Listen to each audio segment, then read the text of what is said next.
Welcome to the Infinite Women podcast. I'm your host, Allison Tyra, and today I'm joined by J.E. Smyth, a historian, film critic, and professor at the University of Warwick, and author of books including Nobody's Girl Friday, The Women Who Ran Hollywood, and Edna Ferber's Hollywood, American Fictions of Gender, Race, and History. But today, she's here to talk about the subject of her book, Mary C. McCall Jr., The Rise and Fall of Hollywood's Most Powerful Screenwriter. So, first, can you introduce us to Mary's place in film history? Mary, up until very recently, didn't seem to have any place in film history. She just was entirely absent. When I was a graduate student eons ago, supposedly learning film history, we never really talked about women in Hollywood. Surprise, surprise, not even directors like Dorothy Arzner. And I think nowadays, for people who maybe watch Turner Classic Movies or read Sight and Sound or tune into the Criterion channel, maybe you know that Ida Lupino wasn't just an actress back in the good old classical Hollywood days, that she was also a director and a screenwriter and even produced her own work, or that there was somebody named Dorothy Arzner who started out as a secretary and eventually became a director. But very little is actually known about writers or discussed. Writers are always at the bottom of the pile, ironically, whether they're men or women.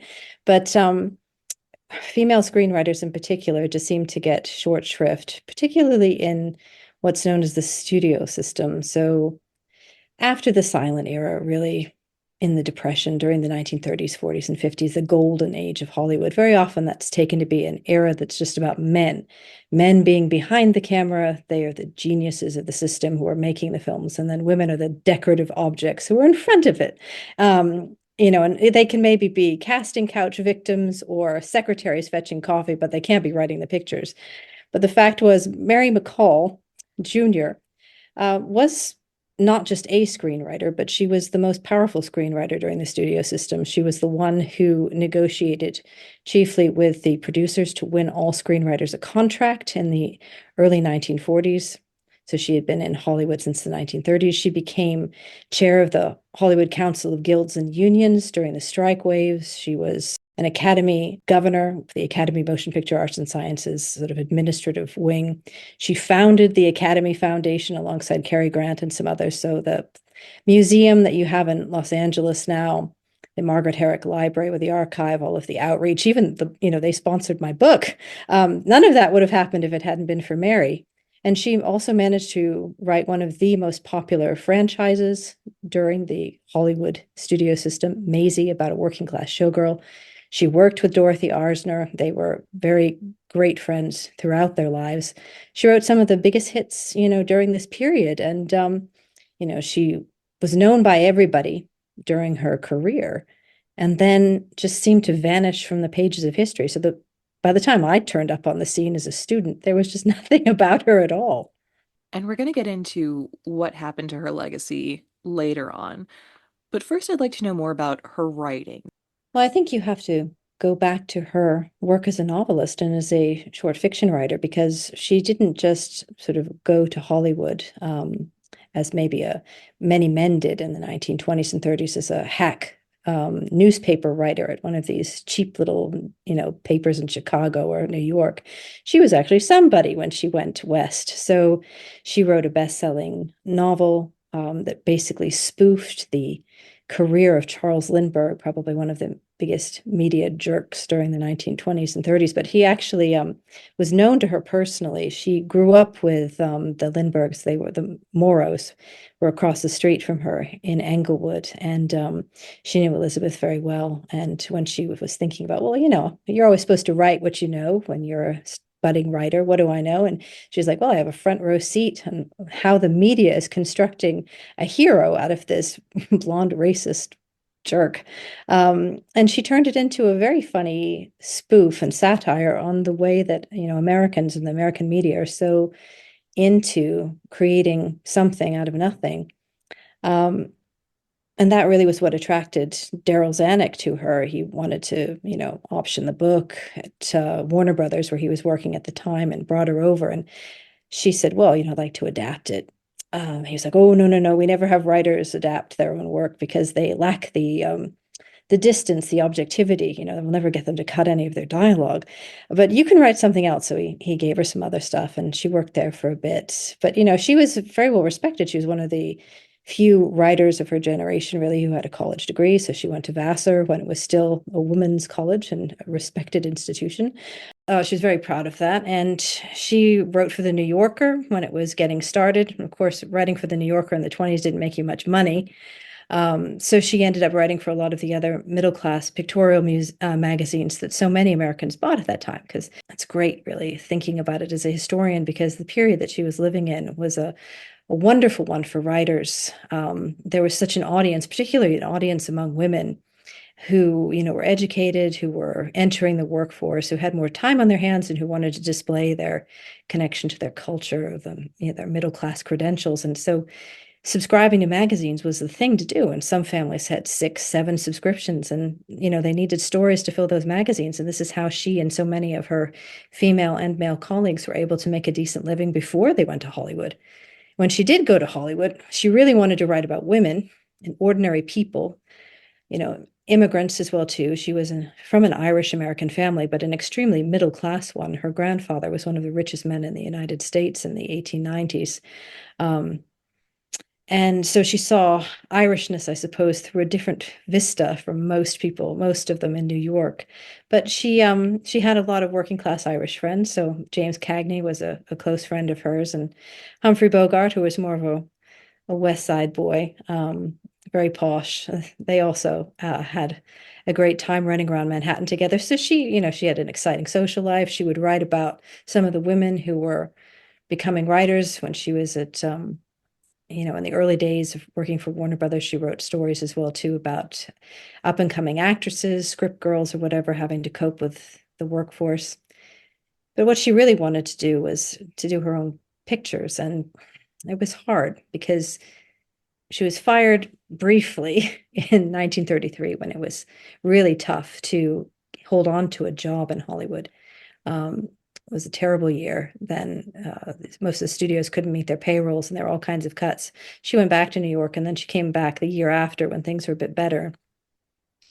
And she was only one of 2 female screenwriters at Warner Brothers, and they basically fed her whatever crap the male writers had screwed up. So she was one of the few writers to actually have a college degree, and Hal Wallis, who by then had taken over, from Zanuck, because Zanuck had gone on to better things, running his own studio. Wallis gave her Sinclair Lewis's Babbitt to adapt. I was like, well, this is a smart woman. She can handle this. And he said to her, these 2 guys, they've made this adaptation, and I don't know, I've never read Babbitt, but it doesn't seem to me like it really fits with what I've heard it's about. And she read the script and was just like, it's not. And so, she had to basically do everything from scratch. She was really quick, though. She could turn things around like lightning. I think that McCall's signature is really her repartee. She had a great ear for dialogue. And she was also very close with actors. She loved the relationship between actors and writers. And so when she was crafting dialogue on a project, she always wanted to know the actors that she was working for. So she would tailor her writing to suit the speech patterns, the comedic talents, the strengths of the various players who were going to be cast in the picture. And so she, really wanted to know what certain actors were capable of, and she was great. They felt the camaraderie, and I think to a certain extent this bled into her life off screen as well, too, because in the early days when she was not writing pictures and she was working to organize the union of the Screenwriters Guild, she and many actors were working alongside one another, because the actors, of course, didn't get recognized as a union until 1937, but they learned a lot of their skills from working with her and her colleagues, the writing colleagues, and they shared a lot together. So she really did believe in that connection, that when you looked at a Hollywood motion picture, you really had to focus on the script and the acting. And I think probably the thing she was most famous for in the business is when she gave the writing awards in 1943, when writers finally had a contract. She gave her speech, and it was said to be the best one of the evening because it was the shortest. She just looked at everybody in the audience and said, "In the beginning was the word." And that was a heads up to the producers who had basically been shortchanging writers for decades, that writers weren't powerless any longer. And Hollywood would always stand or fall by the toughness and the quality of its scripts. And for a while, it seemed that producers listened. Now, one of the things that you talk about in the book, and this is going back to how you were talking about her respect for actors and that collaborative nature. One of the things that you talk about is her relationship with Betty Davis, who was also a powerful woman in her own right. And one of the things that's come up before, not just in the context of Hollywood, but more broadly, is that even if you are the only woman in the room at a given time, there is never just one woman in a story. Women's stories do not exist in isolation from other women, and which is why movies that don't pass the Bechdel test are particularly annoying. But I am curious about how female relationships played a role in her story specifically because this is such a collaborative art form. And I've heard that, I've heard stories about women in Hollywood in this era who were deliberately lifting each other up and mentoring each other and encouraging and promoting each other, even if not all of them choose to. I wrote about a lot of instances where this happened in Nobody's Girl Friday, which was a broader history of the industry from the 20s through the early 50s, when women actually counted in so many ways in the studio system. They counted as, people behind the camera in all sorts of professions, so not just screenwriters and actors, but as film editors, secretaries, legal counsel, animal trainers, costume designers, producers, associate producers. It just goes on and on and on.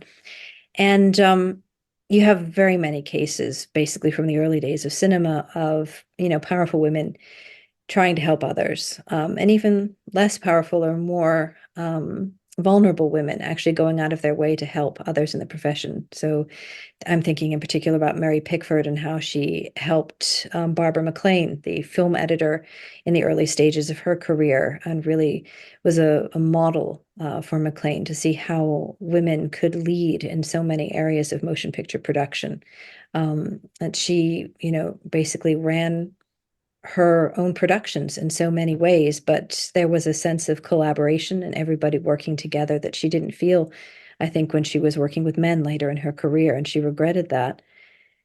But then there's also the case, of course, of someone like Clara Bow in the later stages of her career, being extraordinarily loved by her fans, but also sneered at by other more middle class members of the Hollywood community. And yet, when she is under so much stress and pressure, she goes out of her way to help an unknown extra named Jean Harlow when she needs that extra push. And this is something, of course, that McCall worked on as a union organizer. So when she was in the business, and she would organize other women writers. She had her other colleague at Warner Brothers would work together. And, she, of course, knew Betty Davis from the early days when she was at Warner Brothers. And then afterward, after she was fired, they definitely stayed in touch because they had shared birthdays and they used to party together. And they had, a lot of shared experiences and were feminists to the core. And they helped each other along through career ups and downs. And I think definitely in the Screenwriters Guild as well too. McCall had a lot of close friends. She mentored very many women writers as well too. Harriet Frank Jr., again another junior woman writer, was another one of her mentees early in her career. She had a really close relationship with Betty Reinhardt, who later on helped her write some of the Maisie films in the early 1940s. This is when McCall had so many other committee calls in her time that she couldn't always do things, but she's close with Marguerite Roberts, who, had a very long career despite the fact that she was blacklisted for a number of years. She later made a comeback writing for, of all people, John Wayne in the late 1960s. So she wrote True Grit for him. there are all sorts of instances of women being aware of the sexism, but also looking at this period in the 30s and 40s and saying, well, you know what? Our mothers led the first fight, the first wave, as it was later called. We are the equals of men. And this was a period, of course, when the Equal Rights Amendment was not, passing in the Congress and the Senate, but it was still talked about. It was still believed in, and I think a lot of times when we look back on this period in American history, we think, well, there's the first wave that ends with the winning of the vote in 1920 and the 19th Amendment, and then there's basically nothing happens to women's history until the second wave. And Betty Friedan, pens her book, The Feminine Mystique, with a lot of help from Pauli Murray, who again goes uncredited. But the fact is that during this period, you have some of the most interesting, achievements and feminism that, just historians don't like to think about. They're sort of caught up in the sense of waves. And what happens between the waves is, for me, it's much more interesting than what happens in the 1960s, where it becomes sort of more or less commodified to a certain extent, a commodified feminism. But, McCall and her peers, whether it's Betty Davis or Barbara McLean or Ida Coverman, who was the unseen hand of power at MGM, all of these extraordinarily powerful women, they just believed in equal rights. And this was a period as well, too, when there is new legislation that's being passed by Roosevelt that's covering the right to strike, and minimum wages are on the books for the first time, and you get protections for women working as well as for men. And there are women who are covered in the newspapers and who are actually writing some of these articles that are saying, women are making higher salaries than President Roosevelt. And a lot of them were making these salaries in Hollywood. And of course, McCall herself was on the rich list quite a lot. So I think there was a great celebration of success, women's success, and there was a real core of feminine power in Hollywood in the 30s and 40s, and it did tend to go across parties as well too. I mean, McCall was a Roosevelt Democrat. She and Helen Gahagan Douglas, who would later go on to be a congressman in Los Angeles, and of course was famously beaten by Richard Nixon in the Senate race, where he sort of smeared her as a communist, as a pink lady. She, she had all kinds of friends on the Republican side as well, too. And, it might be unfashionable to say so now, but, the Republican Party, was the first party to really recognize the Equal Rights Amendment in its political plank in 1940. It took another 4 years for the Democrats to come around to that. And, there were political organizations and organizations of Republican businesswomen that were very vocal in their support of equal rights and equal opportunities for women in education and in the workforce. And someone like Hedda Hopper, for example, who would later be known as a anti-communist red baiter and an enemy, really, of a lot of McCall's friends on the left, she nonetheless was always plugging McCall's career and saying how wonderful it was that she was so powerful and on so many committees and doing all of this work. She also, gave Betty Davis a lot of credit, in her column in Betty Davis was even more public, I think, in her political support of Roosevelt. So she campaigned for him openly. And so to a certain extent, there was a bit of a reaching across the table amongst women in Hollywood. And it was kind of heartening to see. It doesn't last, unfortunately. It all falls apart basically around 1944, 45, toward the end of the war. But I think to a certain extent, a lot of that sense of a coalition of feminists, it's due in no small part to McCall. And she was able to touch so many people, with her sense of community, I think, in Hollywood. And she was able to bring people together. So even men who, he would want to class as misogynists or as right-wingers or whatever, she was able to speak their language to a certain extent and get them to make a compromise. And I think there aren't many compromisers in American society these days, but she was very adept at it. And maybe to a certain extent, because she came from such a wealthy business class family, she knew what these guys thought about how their minds worked. And I think when she was a union organizer, this stood her in good stead to be able to manipulate them properly in order to get them to come to the table and agree that for the benefit of all writers, there needed to be a contract in place and there needed to be some common ground in Hollywood. Well, I know Meryl Streep has talked about the fact that women have to learn to understand men because men are the ones in power and men are the ones that, all the stories are about. But often men don't have to learn to understand women. And that's a great example of the empathy gap that I've talked about before in different conversations. Very much if you are the marginalized person, then you need to know how to talk like and to the people with privilege, whether that's a neurodivergent person masking, whether it's a person of color code switching, that's very common. And so when we're talking about, she knew how to communicate with people, I don't know that we've actually explained exactly how influential she was as a labor organizer because we've touched on different aspects of it, but can you really help us understand how much her influence is still felt today because of what she was able to accomplish? The sort of core of the Writers Guild of America West's union provision is the minimum basic agreement. And that, in her generation, it would have been known simply as the contract. That's what she wanted. So prior to the contract being in place, so it was actually voted in 1941, but was only enforced in 1942 when she officially became president of the Screenwriters Guild. Before that, writers are really treated like cattle. They were hired and fired in batches. You could be hired speculatively and not paid and be told by a producer to write something along a certain line, and then you'd be strung along for months in some cases, and then basically sent away. Oh, well, it didn't work out with no money. There were other cases as well too of someone working substantially for months on a script and then not getting any credit for it, and then in some cases a producer actually taking full credit for what a writer had written.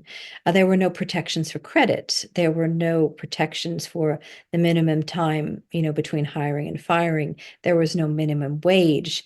It was really a wide open cutthroat industry, and producers to a certain extent were brought to heel with actors because actors were very well able to communicate that if they went on strike, that there would be absolutely no motion pictures, and that the only reasons really that the fans came was because they wanted to see certain stars acting in good scripts. And the star argument, penetrated their thick skulls of the producers, but the idea of sort of paying writers adequately took them a bit longer to come to grips with. And I think McCall, she comes back to Hollywood in 1934, and she's very sort of quiet about it at first because she's building her reputation, and she starts writing a few articles where she's saying, in the Guild magazines, writers and actors need to work together.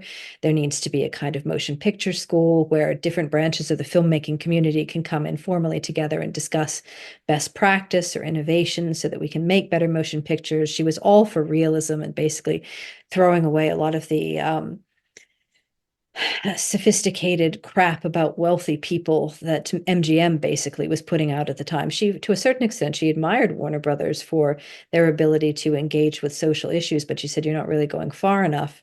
She was able to reach across into various guilds and unions. So the writers weren't siloed and isolated. And so, very slowly they were able to accumulate power. But of course, as a labor organizer, she had to keep everybody who was working in the guild secret. All of the membership names were secret because if producers found out that a writer was a member of the guild, particularly before the contract was in place, they could be blacklisted for good. And in fact, Jack Warner does find out that, she's involved in union organizing. She objects to certain components of writers and actors' salaries being set aside for political campaigns, who were, friends of the producers. So she's a Democrat, and neither she nor Jimmy Cagney, who was at the Screen Actors Guild at the time, liked it very much that they were basically told that they had to give some of their salary to a Republican candidate. That didn't go over very well. But she complained about this, and it got round, and eventually she was sacked. At the time, she was working at Columbia Pictures with Dorothy Arzner on Craig's Wife, which was basically a satire of what it's like to be a housewife, a slave in the 1930s. And she's fired. Dalton Trumbo's also fired. They were both working together at the same time, and there really wasn't any recourse. But Harry Cohn was a bit different. And I think McCall put it very well. She said, she preferred an honest rogue to a hypocrite like Mayer, and certainly Cohn was a rogue. But he didn't care about writers' politics. He liked good writing, and so he's like, well, you can work for me until you get fed up with the lower salary. Eventually, she did.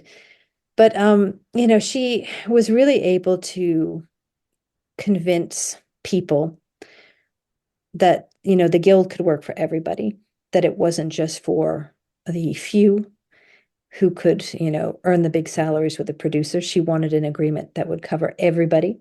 There was a lot of difficulty with the Actors Guild because a lot of actors didn't think it was worthwhile advocating for extra talent. They didn't want extra actors being covered by their agreement. And McCall said that's not happening with the Writers Guild. Anybody who's a writer, if they belong to the guild, we will fight for them. We will enforce credits. We will make sure that, the terms of the agreement are adhered to, however lengthy or short your credit history is in terms of your work in Hollywood. That's it. And young people really flocked to her, new writers at the Guild. They were like, she didn't discriminate. Men and women felt that they could deal with her. There were a lot of cases in the archives that I found in the Writers Guild Foundation Library of Writers writing to the membership, and she was always on the board, doing various tasks. She could always be relied upon to be a chief administrator in the guild's inner workings. A lot of other people couldn't be persuaded to be on committees. I guess that really hasn't changed all that much.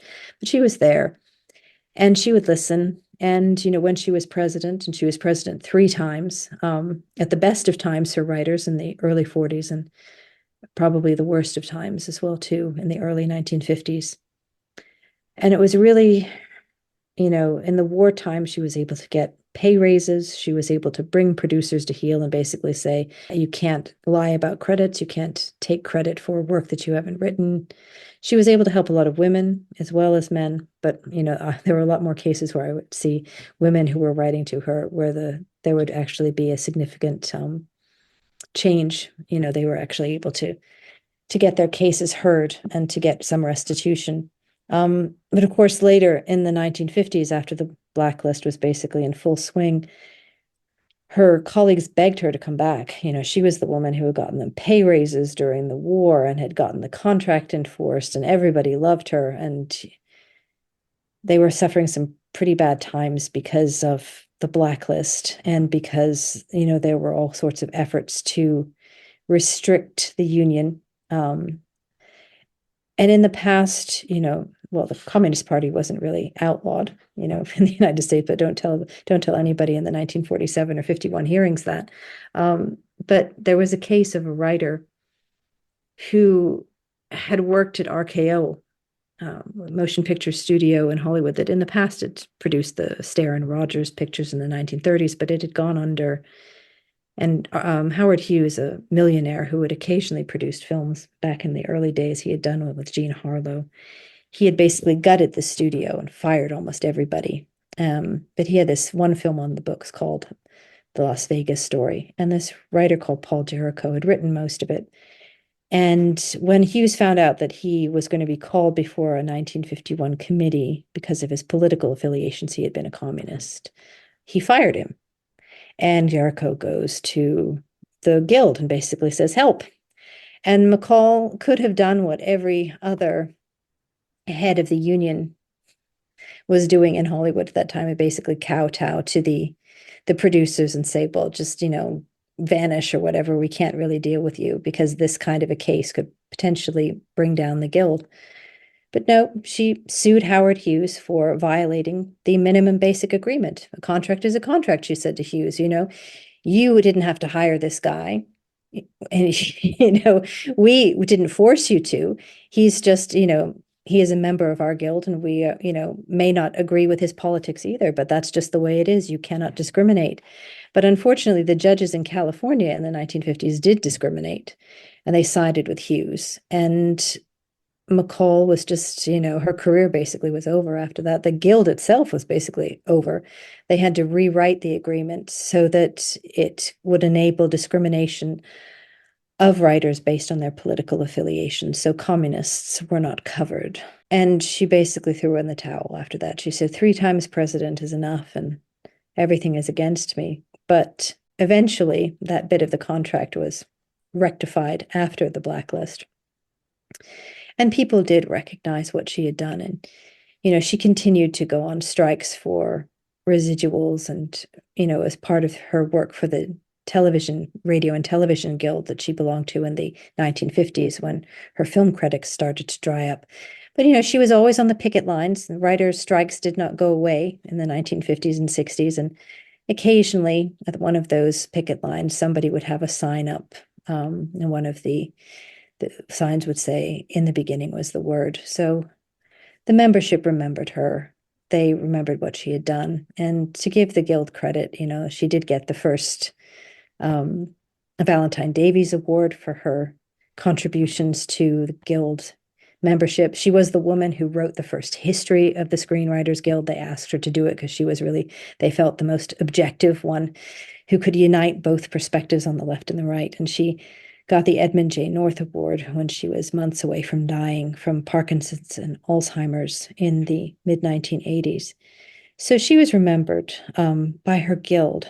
And then I think really toward the end of the 20th century, the memory just seemed to fade. I guess the old timers were dying off, and none of the historians who were writing about the blacklist, apart from one, Nancy Lynn Schwartz, was a really tragic story. She interviewed a lot of those old timers from the 30s and 40s when she was writing her book, The Hollywood Writers' Wars, and she interviewed McCall. And actually, that was one of the few books where I was actually able to learn anything at all about Mary McCall when I started to do some work on her. But Nancy died young, and her mother had to finish the book. And it wasn't one of the books that tended to be on reading lists for histories of the blacklist or of writers. Instead, you got a lot of stuff written by men. And there you got the usual subjects when you were talking about the blacklist and who really defended freedom of speech and the First Amendment, etc. And all of the heroes were men. So the heroes of the blacklist were men. The heroes in the fight against anti-communist slanders were all men. And McCall was really airbrushed from these histories. I was reading some notes that one of the authors of one of these chief books about the blacklist wrote about her. And the comment was, she doesn't look like your idea of a labor union leader. Oh, I wonder why. Is it because she wears a skirt? So it's that kind of sexism. And I think that was one of the things that surprised me the most, or maybe not surprised me, but I got a bit grim when I was thinking about it, because her own industry celebrated her. She was always in the national papers. Her guild celebrated her when she was their leader.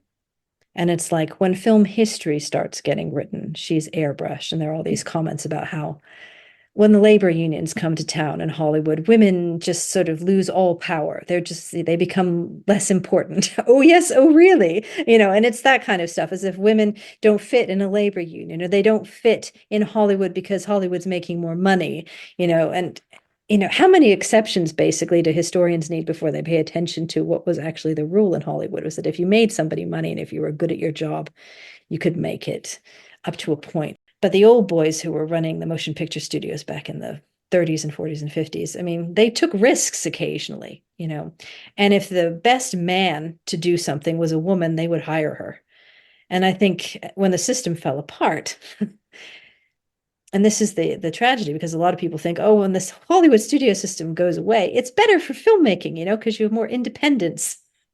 And what happens is you get all of these bros who get the opportunity to write and direct their own motion pictures, and they end up hiring more bros to work on the films.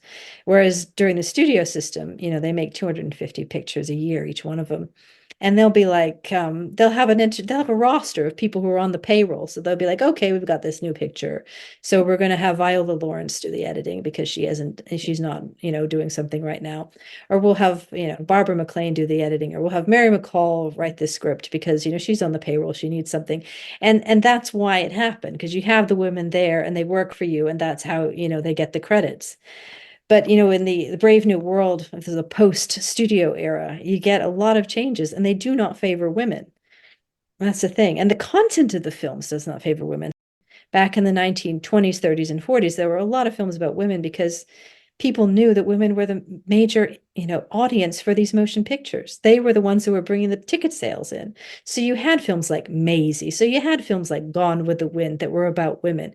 So McCall's this incredible woman. She's done so much, right? She's on every committee basically in town. Everybody knew who she was, but she wasn't alone.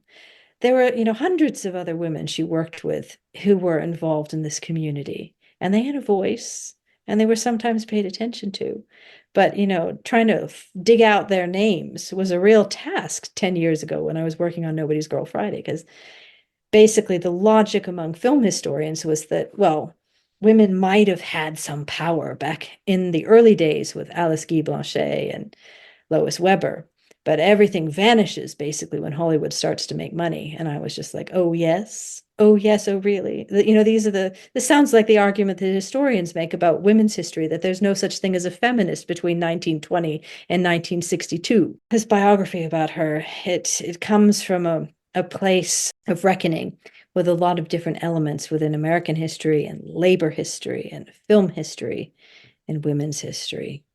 Even sort of looking at the roster of women who were writing for MGM or for Columbia Pictures, it's astounding how many women were actually writing these motion pictures. There were motion picture editors. There were producers as well too. So somebody like Margaret Booth was an editor. She was a supervising editor, but she also worked in an unofficial capacity as a producer for Irving Thalberg. But very often, you have cases at Columbia where you have you have a woman who is a supervising producer. So this is Virginia Van Up. So you do have women who are calling the shots a lot of the time. And of course, you've got Ida Lupino, who is ironically funded by Howard Hughes, Mary McCall's Bête Noire. But she's producing and directing and writing motion pictures in the late 1940s, early 50s, and doing really challenging content for the time as well too. So she's not doing a lot of fluff. So I think it's probably safe to say that women, when we think about it as well too, there's this sense that the director now, I think for a lot of people, they think, well, the most important creative force in motion pictures is really the director. It's the auteur. And we get this, I suppose, from the French, who, when they were rediscovering Hollywood in the 1950s, just were fawning all over John Ford and Alfred Hitchcock. And I think, these two guys obviously had a great sense of ego, a great sense of self, but they were nothing really without the editors and screenwriters who had helped their careers along in the early stages, and the cinematographers as well too. But film is a collaborative art, and particularly in the studio system. So in the studio system, a director very often would be assigned late in the game. So a producer would have much more power in sort of coordinating what a film would look like. And yes, these producers were men, but the producer would work. In Daryl Zanuck's case, for example, who worked very often with McCall, he would work with his chief editor. And so the editor, Barbara McLean, would actually have a lot to say about how a film was put together. And editors, a lot of these were women. And they, at the time, were able to tell directors that they needed to shoot more material, they needed to shoot more protection shots or different angles or more close-ups, and they would be the final arbiters of what a film looked like when it was put together. So a director was basically just saying, oh, put the camera there and shoot. But it's the editor who puts things together and writes the language of film during this time. And these were women, a lot of them. The ones who were getting a lot of the credit and the attention in the press as artists, as editing artists, were women.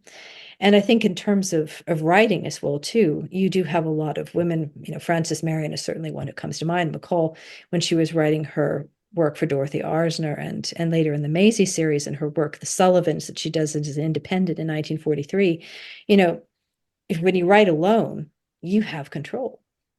And very few writers were actually able to do that. But what McCall is able to do is she is able to put an agreement in place with producers. So you can't have writers disempowered. You can't have these shenanigans going on. You can't have women predominantly being ghost writers for other writers' work and not getting paid enough.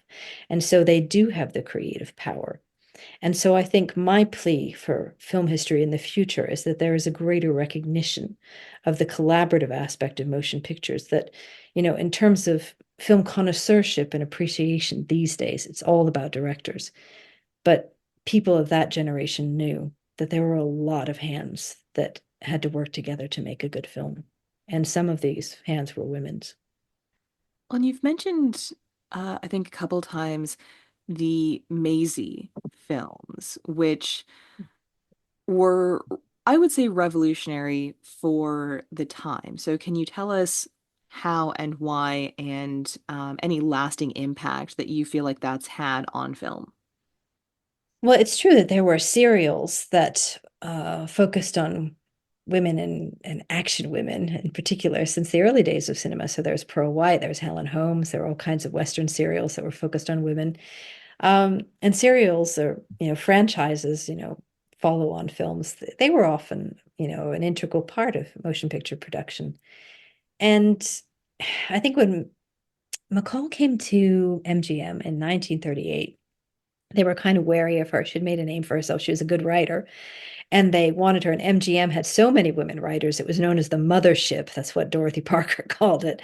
So there were a lot of women there. And Virginia Kellogg, another writer, said that the girls tended to support other women, that there was a real community there. And McCall was happy about that. And also because it was the best place to get a top salary. So if you went to MGM, you'd arrived basically as a writer. But, they gave her Maisie, her second picture. First one, it had been about acting. A group of women who were acting was called Dramatic School. And she liked that. But Maisie, she got to basically make from scratch. And there was a novel that had been written by this guy that she was basically able to throw out the window and make her own stuff up. And one of the critics who later saw the film in 1939, the first Maisie, said that it ought to get an award for the best picture that completely disregarded its source material. So she was like, on her own. She had a producer that was really light touch, who was letting her do whatever she wanted with the gags. And so she wrote about this woman who was, in a way, her alter ego. She was this freelance, working class girl. She was Irish American. And McCall realized that there's so much of Hollywood is about displaying the female body glamorously. If we think about old Hollywood, it's about these gorgeous women who are absolutely perfect, living these incredible lives in these palaces, and they always look absolutely perfect. They're always wearing Adrian gowns, and they have like jewels, and their social lives are just to be envied, whatever. They don't have to work. They've got like a servant or a maid running after them. And she's like, no, women want some of that, yes, but they also want women who have to put up with what they have to put up with. So the sexual harassment in the workplace, the getting fired all the time and having to look for work, the not having a decent boyfriend or a husband, wanting to have that kind of independence and be free of the misogyny, someone who can't afford great clothes, someone who never went to college, basically doesn't talk properly or sounds like she's working class. And she gave them that with Maisie. And Maisie just resonated with women. There had been cases of serial films, that had been tried for a few years. There was like the Blondie series about the comic strip wife at Columbia, and there were a few Nancy Drew films that were done in 1939-40, and there was one at Warner Brothers called Torchy Blane, which is about a reporter. But Maisie was done at MGM. It was done lavishly. It lasted through 10 pictures. It spanned, you know, 8 years. There was a radio show that followed on that McCall didn't have anything to do with. Um, it was a big deal. And it turned Ann Sothern into a major star. And it was also a case where MGM realized that, films could be popular and could really become cultural milestones, and they didn't have to be like $1 million films. They didn't have to be aimed at a rich clientele. They could do something that seemed deceptively ordinary, but which was funny, had a lot of great snappy lines, and then had a heroine who didn't need to get the guy really in the end, or the guy really wasn't the important thing, because with every new Maisie film, she, would basically get the job, get the money, win whatever it was, but she'd have a new guy at the next film. So in a way, she's like James Bond. So when I was first watching these films, I was like, man, Maisie's like the female equivalent of James Bond in the 40s. I love this. And then I found out that one of McCall's closest friends and one of the writers that she mentored early in his career was Richard Maybaum. And Richard Maybaum, if you Google him, he was involved in writing all of the early James Bond scripts for Sean Connery. So, maybe he learned a thing or two from what McCall was doing with Maisie. It's certainly possible. And later, when he was making his success, he tried to bring Maisie back. McCall obviously had gone through the hell of being sort of basically blacklisted because she had, gone toe to toe with a producer and sued him and done so much for labor unions in Hollywood, and nobody really wanted to hire her on a motion picture set. Tried to get Maisie turned into a pilot in a television series in the late 1950s. And there was a pilot with Janet Page, but it never really made it to a television series, because I think really at that time, TV, it did employ some women. The salaries were much lower than what they had gotten as screenwriters, but a lot of the content was very regressive. There weren't that many feminist shows, and I think you could certainly argue that there was a lot of proto-feminism in some of the early studio system films about women in the 30s and 40s. Certainly Molly Haskell argued this when she was talking about the incredible films that were made at this time for women. And there was a kind of waning away in the 1950s where they were basically turned into housewives. And I think this definitely happened with TV, because you get, what do you get? Gunsmoke, you get Rawhide, you get all of these sort of Westerns with men. And I don't think that Maisie really fit with the culture in the United States in the late 50s, early 60s. Now, I'm always curious what makes people connect to certain stories. So, what was it about this person and her story that made you personally say, yes, I need to write a whole book about this person? When you find out that McCall started a group called Frankly Over 40 in 1946, basically protesting ageism in Hollywood. And she has some of the top historians and artists and actors and writers working alongside of her. This is pretty exciting stuff. She also is one of the founders of the Academy Foundation. So she tries to get the Academy of Motion Picture Arts and Sciences to think outside of its sort of capitalist roots, that actually owes something to society, that they should have a film archive, that they should be interested in outreach and film festivals and making connections with other countries. So this is her vision. She's instrumental in getting, for example, Laurence Olivier his Oscar in 1948 for Hamlet. She wants more, British and non-American films to get recognition at the Academy Awards. Sometimes that's not very popular. She's the three-time president of the Screenwriters Guild. I mean, she's incredible. She's chair of the Hollywood Council of Guilds and Unions. She was elected by about 16,000 motion picture workers to lead, the effort against the studios in the post-war strike waves in the Hollywood Anti-Nazi League. She's involved in all kinds of work. There's all of for example, the war documentaries that were made from 1943, 44, 45. She's coordinating all of those. So she's head of the War Activities Committee in Hollywood. So she's coordinating everything. And there are dozens of documentaries that she's responsible for, the logistics and producing and getting the content out and getting things on time. She's managing all of that. She's writing the Maisie series. She's also, the first writer who's a woman who really gets a percentage deal in the sort of post guild minimum basic agreement era, and she writes about how she gets a deal. So she's not a producer per se, but she gets a percentage of the profits. And instead of basically doing what a man would do and not write about it and basically keep his deal and his good luck to himself, she puts it in the pages of the Screenwriter magazine. So she wants young writers, whether they're male or female, to know exactly how you go about getting a better deal for yourself. She really cared about this, and she loved writing, and she loved writers, and she was an extraordinarily giving woman. She saw Hollywood as a community. She wanted She loved motion pictures. She loved all branches of motion picture filmmaking, and she wanted filmmakers in whatever branch they came from to work together for the betterment of the art. And, you know, she wanted writers to have greater respect.